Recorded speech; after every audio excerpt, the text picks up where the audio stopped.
संभाजीनगर से एक दर्दनाक खबर सामने आई है। शहर के सिद्धार्थ उद्यान में अचानक आई तेज हवा के कारण प्रवेश द्वार के ऊपरी दीवार गिर गई, जिससे 2 महिलाओं की मौके पर ही मौत हो गई। इस हादसे ने पूरे शहर को झकझोर कर रख दिया है। महानगरपालिकेच्या अधिकाऱ्यांकडून जी तक्रार देण्यात येईल त्यामध्ये गुन्हा दाखल करून पुढील जी कायदेशीर कारवाई आहे ते संबंधित ठेकेदारांच्या विरुद्ध पोलीस विभागाकडून करण्यात येईल। आज संध्याकाळी 6 ते 6:30 वाजता या दरम्यान छत्रपती संभाजीनगर शहरामध्ये खूप मोठा वारा या ठिकाणी सुटलं होतं आणि या वाऱ्यामध्ये छत्रपती संभाजीनगर शहरामध्ये 2 घटना घडली। एक भगतसिंग नगर येथे झाड कोसळून एक महिलेचा खूप गंभीर स्वरूपाची त्या ठिकाणी हॉस्पिटलमध्ये उपचार घेते आणि सिद्धार्थ गार्डन येथे आमच्या जे प्रवेशद्वारामध्ये ते वरचा भाग कोसळून त्या ठिकाणी 2 लोकांची मृत्यू झाली आणि 2 लोक त्या ठिकाणी जखमी आहेत। या संदर्भात माहिती अशी आहे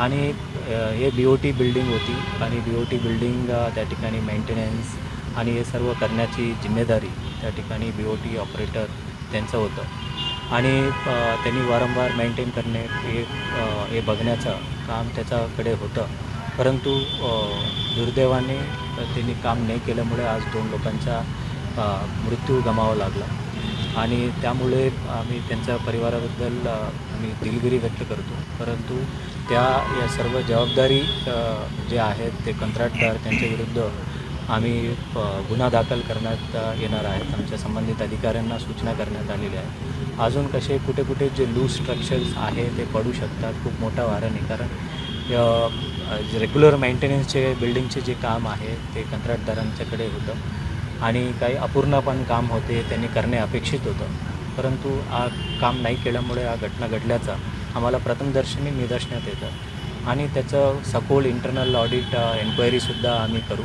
आणि या संदर्भात एक विशेष समिती नेमून अजून कुठे असे बिल्डिंग्स आहेत, सर्व BOTs सर्व बिल्डिंग्स असेल इतर बिल्डिंग्स या सर्व संदर्भात माहिती घेण्यात येणार आणि 2 लोकांचे मृत्यू झाले। माननीय पालकमंत्र्यांच्या केल्यानंतर 2 परिवारांचा ज्यांचे मृत्यू झालेले आहेत 5 लाख रुपये महानगरपालिकेमार्फत त्यांचं आम्ही त्यांच्या मृत्यूच्या परिवाराला त्यांना महापालिके वतीने देण्यात येणार आहे आणि पुढील 7 दिवस महानगरपालिकेचे जे सिद्धार्थ उद्यान आहे बंद करून सर्व पद्धतीने ऑडिट केल्यानंतरच पुढील त्या ठिकाणी लोकांचा प्रवेश दिले जाणार आहे।